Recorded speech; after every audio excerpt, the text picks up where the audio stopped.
What ID password you want? Google classroom पे कोई ID password नहीं चाहिए. It's your Google ID that would work.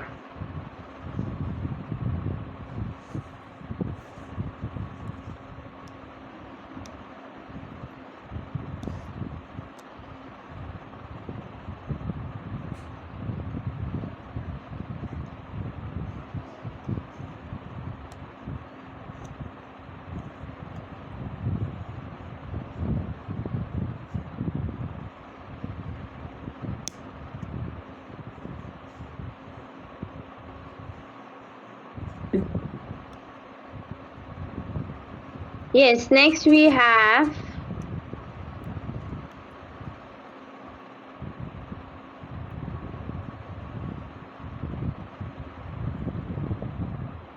conditions and warranty. Next chapter we have conditions and warranty. Conditions क्या होते हैं और warranty क्या होता है? हमने पहले भी सुना हुआ है कि किसी किसी चीज में कंडीशंस होती है और किसी किसी चीज में वारंटी होती है. अब लेट्स सी दोनों के बीच में क्या मेजर डिफरेंस क्या है. कंडीशन का मतलब क्या होता है? एक एसेंशियल एलिमेंट होता है जिसको हम रिफ्यूज नहीं कर सकते, जिसका purpose main that is essential to the main purpose of the contract. अगर हम कोई गुड्स खरीद रहे हैं उसके अंदर कुछ एसेंशियल एलिमेंट्स होते हैं और कुछ ऐसे होते हैं जो ज़रूरी है कि हो सकते हैं या नहीं हो सकते हैं. अगर हम फ्रिज खरीद रही हूँ मैं आपसे, तो that is an essential element कि वो फ्रिज चलता हुआ होना चाहिए. उसमें ये जो आपने बताया है जो जो चीज़ें हैं वो होनी ज़रूरी है. अगर उसका ब्रीच होता है तो जो पार्टी होती है, अगर ब्रीच कर रहे हो आप कॉन्ट्रैक्ट का, तो मेरे पास उस चीज़ का ऑप्शन रहेगा कि मैं कॉन्ट्रैक्ट को मना कर दूँ. उसमें क्या कर सकती हूँ? मैं कॉन्ट्रैक्ट में मना कर सकती हूँ. उसके अलावा मुझे अगर कोई नुकसान होता है वो सारा भी आप ही भरोगे. वारंटी का मतलब क्या होता है? एक कोलैटरल ट्रांजैक्शन होती है. मीन्स इतना that is not very important. Essential होता है कि वो होना ज़रूरी है. कोलैटरल क्या होता है? वो होना या ना होना कोई ज़रूरी बात नहीं है. अगर उसका ब्रीच हो जाता है तो उसके पास ऑप्शन है, पार्टी के पास सिर्फ किस चीज़ का ऑप्शन है कि वो डैमेजेस के लिए आपको स्यू कर सकती हैं और किसी चीज़ के लिए आपको स्यू नहीं कर सकती. और उसमें वो कॉन्ट्रैक्ट को नहीं मना कर सकते. कंडीशन में ऑप्शन था कि वो कॉन्ट्रैक्ट ही मना कर सकती हैं.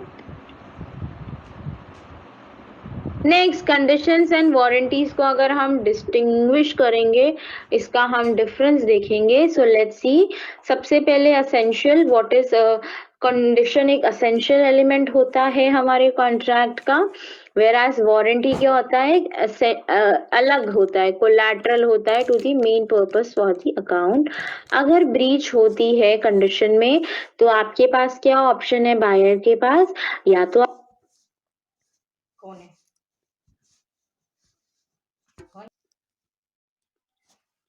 तो आप कॉन्ट्रैक्ट कैंसिल कर दोगे, उसके अलावा आप डैमेजेस भी क्लेम कर सकते हो. अगर हम बात कर रहे हैं वारंटी की, उसमें सिर्फ आप डैमेजेस ही क्लेम कर सकते हो. अगर हम बात करते हैं as to treatment, breach of condition में be treat as a breach of a warranty. एक कंडीशन ये है और वारंटी इसके अंदर आता है. सो अगर कंडीशन हमारी नहीं फुलफिल हुई है तो हम बोलेंगे जी हमारी वारंटी का भी ब्रीच हुआ है. और अगर हम वारंटी का ब्रीच करते हैं तो वो जरूरी नहीं है कंडीशन का ब्रीच हो या ना हो.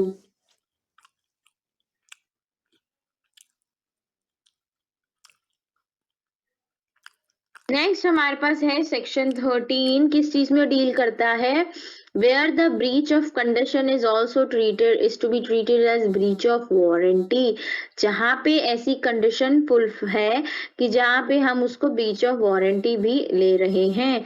तो सबसे पहले section 13 deals with the cases where breach of condition is to be treated as a breach of warranty, as a consequence of which the buyer loses his right to take away the contract and can claim only for the damages. ऐसी चीज जिसमें कि buyer के पास क्या रह जाएगा कि वो सिर्फ डैमेजेस के लिए कर सकता है और कॉन्ट्रैक्ट को कैंसिल नहीं कर सकता। सबसे पहले आता है voluntary waiver by the buyer.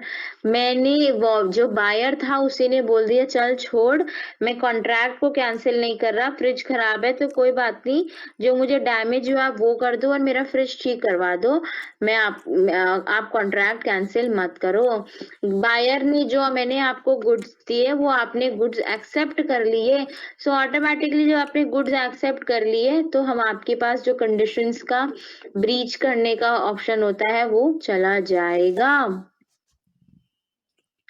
Acceptance का मतलब होता है डिलीवरी और position does not amount to acceptance. अगर आपने इंटीमेट कर दिया कि जी मैंने गुड्स रख रही हैं, आपने आगे गुड्स को सेल कर दिया है, आपने गुड्स को यूज करना स्टार्ट कर दिया है, सो that is all included in acceptance. वो सारी चीजें क्या मानी जाएगी, आपने गुड्स को एक्सेप्ट कर लिया है। नेक्स्ट आता है एक्सप्रेस और इम्प्लाइड कंडीशंस एंड वारंटी। अब कंडीशंस एंड वारंटीज भी एक्सप्रेस हो सकती है या फिर इम्प्लाइड हो सकती है। एक्सप्रेस का मतलब मैंने बताया था या फिर स्पोकन वर्ड्स या फिर रिटन। इम्प्लाइड का मतलब जब मैं अपने एक्शन से आपको ये चीज आपको सोचने में वो कर दूंगी कि मैंने उस कंडीशन में मैं ही उस पार्टी की या कॉन्ट्रैक्ट का पार्ट हूँ। सो सबसे पहले एक्सप्रेस कॉन्ट्रैक्ट क्या होता है, it is an exchange of promise in which the terms or by which the parties agrees to be bound, that is orally or written। ऐसा कॉन्ट्रैक्ट जब हमें प्रॉमिस एक्सचेंज कर रही हूँ, एक्सप्रेस है कॉन्ट्रैक्ट लिखत में या पढ़त में, मतलब या तो बोल के ओरली या फिर लिख के हमें कॉन्ट्रैक्ट कर रहे हैं, that is express contract. Implied क्या होगा,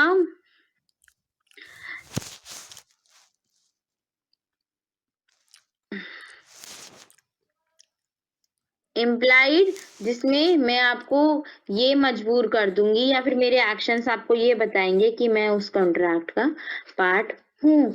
next we have implied conditions otherwise agreed. A law incorporates into a contract of sale of goods the following implied conditions। सबसे पहले condition as to title। implied conditions means जो conditions जरूरी है। Condition as to title means अगर आपके पास ownership है तभी आपके पास ऑप्शन है कि आप गुड्स सेल कर सकते हो। मैं ये अगर आपसे गुड्स खरीद रही हूँ so that is automatically assume कि ये कंडीशन है या फिर this you have the real ownership of the goods. Next we have condition in sale by description. आप मुझे जो गुड्स सेल कर रहे हो आप डिस्क्राइब करके गुड्स बेच रहे हो, contract of the goods by description, तो एक इम्प्लाइड कंडीशन रहेगी कि वो सारी चीजें उसमें हैं, वो चीजें आप फुलफिल करते हो और मुझे एग्जामिन करने की कोई रिक्वायरमेंट नहीं है। Condition in a sale by sample, when under a contract of sale the goods are to be supplied, sample के तौर पे हमें सेल करना है, तो सैंपल बल्क को रिप्रेजेंट करना चाहिए या फिर हमें बायर को रीजनेबल टाइम देना चाहिए कि वो बल्क से कंपेयर कर ले, सैंपल को बल्क से कंपेयर कर ले, और जो गुड्स होते हैं वो भी फ्री होने चाहिए सारे डिफेक्ट से। और मर्चेंटेबल कंडीशन में मींस मर्चेंटेबल का मतलब क्या होता है, हम उसको सेल कमर्शियली उसको सेल कर सकते हैं, अगर हम उसे नहीं सेल कर सकते तो वो एक कंडीशन ब्रीच माना जाएगा। Condition as well as sample as well as description, जब हम गुड्स को बेचते हैं कि डिस्क्रिप्शन और सैंपल के तौर पे, सो इम्प्लाइड कंडीशन है कि हम बल्क हमारा जो बल्क है और जो हम सैंपल दे रहे हैं वो एक दूसरे से मैच करते हैं, जो हमने डिस्क्रिप्शन दिया है वो उससे मैच करता है।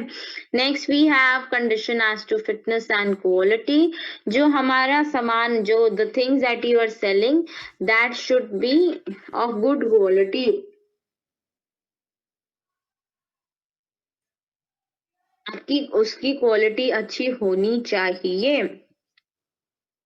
देन इट सेज कि एक प्रिंसिपल होती है, वो कहती है केविएट एम्प्टर।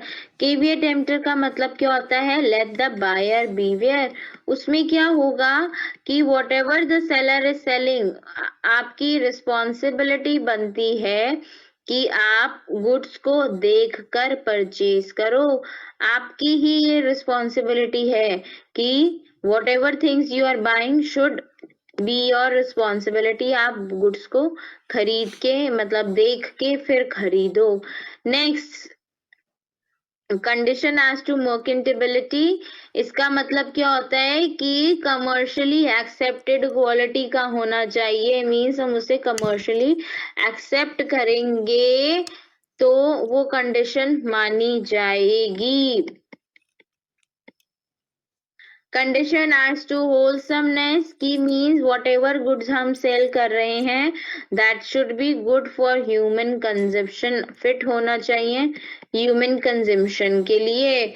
इम्प्लाइड वारंटी क्या होता है? अब हम वारंटीज की बात करते हैं, वो भी employ warranty of quiet possession. Quiet possession का मतलब क्या होता है कि बायर के पास पोजेशन होना चाहिए गुड्स का, उसके पास ऑप्शन होना चाहिए वो आगे गुड्स का क्या करे या क्या ना करे। That is not the responsibility या care concern of a seller. He can only claim for the damages to the seller, अगर कोई भी गुड्स में खराबी निकलती है। Warranty of free from any encumbrances. Encumbrances का मतलब क्या होता है कि कोई भी चार्ज नहीं होना चाहिए हमारे प्रोडक्ट पे जो मैं आपसे खरीद रही हूँ। ऐसा नहीं होना चाहिए आपने एज अ सिक्योरिटी कुछ किसी को दे रखा है और तब आप वो गुड्स मुझे दे रहे हैं। Next, we have warranty of disclosing the dangerous nature of the goods to the ignorant buyer. आप बायर को जो उसका डेंजरस नेचर है, जो गुड्स के कुछ खराब है या फिर किसी गुड्स में हमें होता है कि ये इस तरीके से ना यूज करो या फिर इस तरीके से करो या फिर ये चीज ना करो, तो ये चीज आपको प्रॉपरली एक्सप्लेन करनी चाहिए। Next we have the doctrine of caveat emptor. इसमें क्या कहता है? Let the buyer beware. Whatever goods I am selling you, आपकी रिस्पॉन्सिबिलिटी है कि आप खुद एग्जामिन करो गुड्स को, खुद अपनी स्किल्स यूज करो, टाइम यूज करो, अपना दिमाग, नॉलेज, स्किल्स यूज करो कि गुड सारे ठीक है।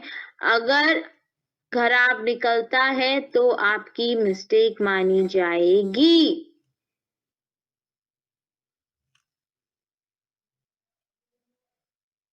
अगर फ्रॉड किया है मैंने या मैं मिस रिप्रेजेंट कर रही हूँ तो वो गलती मेरी होगी, और अगर ऐसा कुछ नहीं है तो सारी गलती होगी आपकी।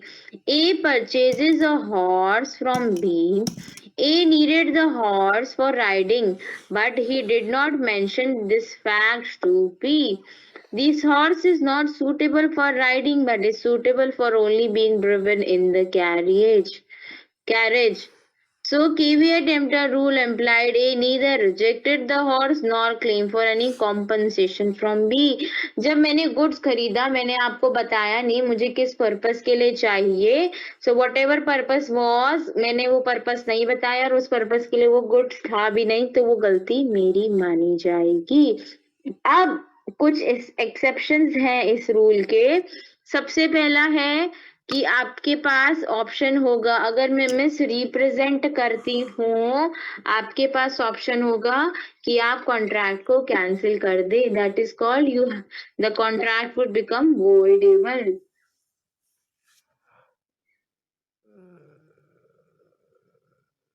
नेक्स्ट हमारे पास ऑप्शन है, नेक्स्ट है कि अगर सेलर फॉल्स रिप्रेजेंटेशन करता है, that would also amount to fraud. Fraud होगा, आप डैमेजेस के लिए क्लेम कर सकते हो या आप कॉन्ट्रैक्ट भी अवॉइड कर सकते हो। जब आपने गुड्स को डिस्क्रिप्शन से बेचा और गुड्स डिस्क्रिप्शन से मैच नहीं करते हैं, केवी अटेम्प्टर वहां काम नहीं करेगा। Next, when the goods are of not merchantable quality, आपने मुझे सामान तो बेच दिया बट आगे मैं उसको रीसेल नहीं कर पा रही हूँ, so it means goods are not of merchantable quality, so वहां पे भी केवी अटेम्प्टर नहीं चलेगा। सैंपल से आपने गुड्स बेचे बट सैंपल अलग है, आपका बल्क अलग है, नहीं चलेगा। सैंपल और डिस्क्रिप्शन से बेचे, दोनों में से कुछ भी अगर नहीं है तो वो आपका गुड्स एक्सेप्टेबल नहीं होंगे। Next, where the buyer makes known that the seller for the purpose of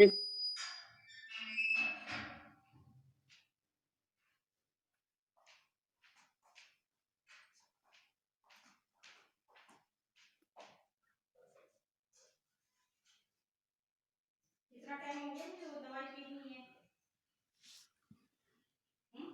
1:11 buyer makes known that the seller for खाना भी खाना है। the purpose of required good, किसकी पर्पस के लिए गुड्स चाहिए, अगर वो फुलफिल नहीं होता है केवीएट एंटर वहां काम नहीं करेगा। So this is the chapter which says that we have done, जिसमें हमने कंडीशंस करी, वारंटी करी। कंडीशंस क्या होता है, ये वारंटीज क्या होती है। कंडीशन एक बड़ा बिग अम्ब्रेला है, warranty comes under the condition. Just remember like this, condition में क्या चीज होगी, that is essential to the part, और वारंटी में क्या होगा, वो कोलैटरल माना जाएगा। उसके कोलैटरल मींस एसेंशियल एलिमेंट नहीं है, उसका एक उसके साथ ही चलेगा, कॉम्प्लीमेंट्री होगा, but it is not an essential element which needs to be fulfilled. So we are done with this chapter. Any doubts to anyone, please let me know. Quite simple this was.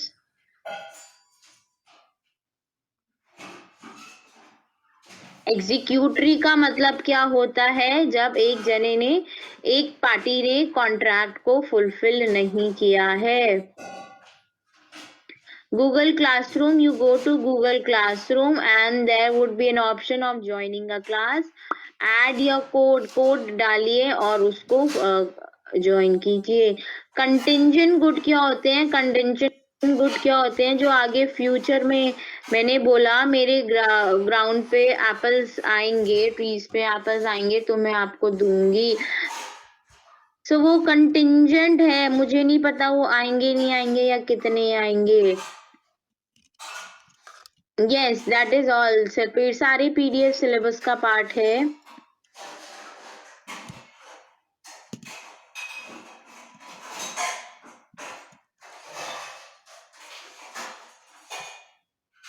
We have done chapter 15 last time.